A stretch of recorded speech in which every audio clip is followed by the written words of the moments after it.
ये कहानी उन लोगों के लिए है जिसे दूसरों को किसी बड़े पद पर देखकर ऐसा लगने लगता है कि मुझे भी इसके जैसा ही बनना है, मुझे इसी पद पर पहुंचना है। एक व्यक्ति पत्थर तोड़ने का काम करता था। वो अपने घर से थोड़ा दूर बड़े बड़े पर्वत जहाँ पर थे वहाँ जाकर पत्थर तोड़ने का काम करता था और उसी से अपना जीवन गुजारता था। एक दिन वो व्यक्ति ये पत्थर तोड़ते तोड़ते थक जाता है और वो सोचने लगता है कि क्या मुझे कभी भी आराम नहीं मिलेगा, मुझे जीवन भर यही काम करना पड़ेगा। इसी सोच के साथ वो अपने आप को कोसने लगा। उस दिन रात को वो घर पहुंचा। घर पहुंचकर उसने खाना खाया और वो सोने के लिए गया, किंतु आज पूरी रात उसे यही सोच के कारण नींद ही नहीं आई। वो पूरी रात यही सोचने लगा कि मुझे बड़ा इंसान बनना है। दूसरे दिन सुबह वो जब पत्थर तोड़ने के लिए निकला तब उसे रास्ते में एक बड़ा सा बंगला दिखाई दिया।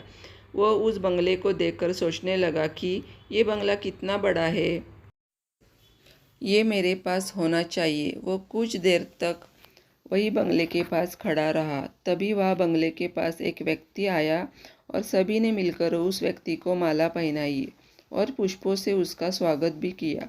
वो व्यक्ति एक बड़ा राजनेता था।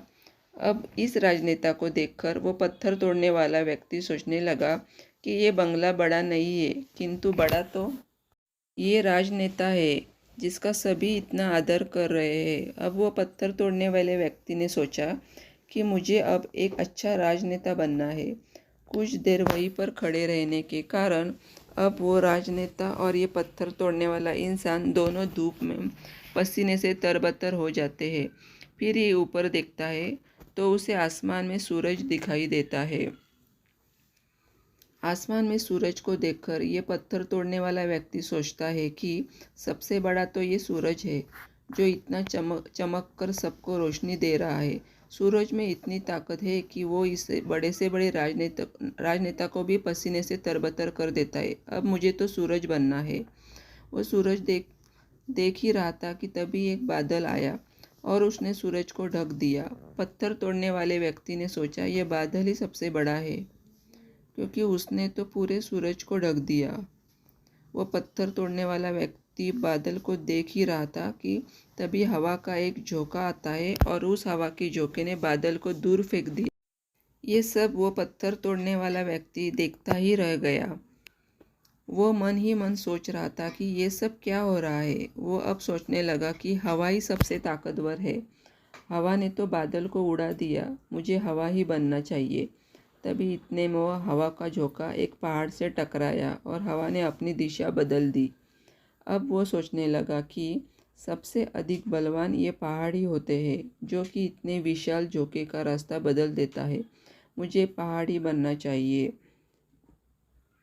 उतने में ही उस पत्थर तोड़ने वाले व्यक्ति ने देखा कि एक व्यक्ति आ रहा है और उस व्यक्ति ने अपने हथौड़े से उस पहाड़ के टुकड़े टुकड़े कर डाले। अब वो पत्थर तोड़ने वाला व्यक्ति सोचने लगा कि ये सब क्या हो रहा है। इतने बड़े पहाड़ के टुकड़े टुकड़े कर डाले एक मामूली पत्थर तोड़ने वाले व्यक्ति ने। नहीं नहीं, मुझे किसी भी हाल में पत्थर तोड़ने वाला नहीं बनना है। ये सब उसने अपनी आंखों से देखा कि एक व्यक्ति पहाड़ के टुकड़े टुकड़े कर रहा है। अब वो फिर से सोचने लगा कि मैं जो भी हूँ, जिस भी हाल में हूँ, ठीक हूँ। सबसे बड़ा तो मैं ही हूँ, क्योंकि इस पहाड़ को मैं तोड़ रहा हूँ। हम हमारे पास जो होता है उसकी इज्जत नहीं करते और दूसरों के पास क्या है हमेशा वही देखते रहते हैं और दूसरों की चीज़ों पर ही नज़र डालते हैं। अब हमेशा वही देखते हैं कि दूसरों के पास ऐसा क्या है जो कि हमारे पास नहीं है। इसी चक्कर में हम असंतुष्ट की भावना महसूस करते हैं। अगर आपको ज़िंदगी में आगे बढ़ना है तो आपको दूसरों को नहीं बल्कि अपने आप को देखना चाहिए और हमेशा यही प्रयास करना चाहिए कि हम जिस भी फील्ड में हैं उसमें अपने आप को आगे बढ़ाए, क्योंकि कोई भी इंसान या कोई भी पद 100% सही नहीं होता है। सभी में कुछ ना कुछ कमियां होती ही है। हमें उसी कमियों को दूर करने का प्रयास करना चाहिए। इसलिए आप जिस भी क्षेत्र में हो, जैसे भी हो, खुश रहो और अपने आप को स्वीकार कीजिए और जीवन में आगे बढ़ने का हमेशा प्रयास करते रहिए।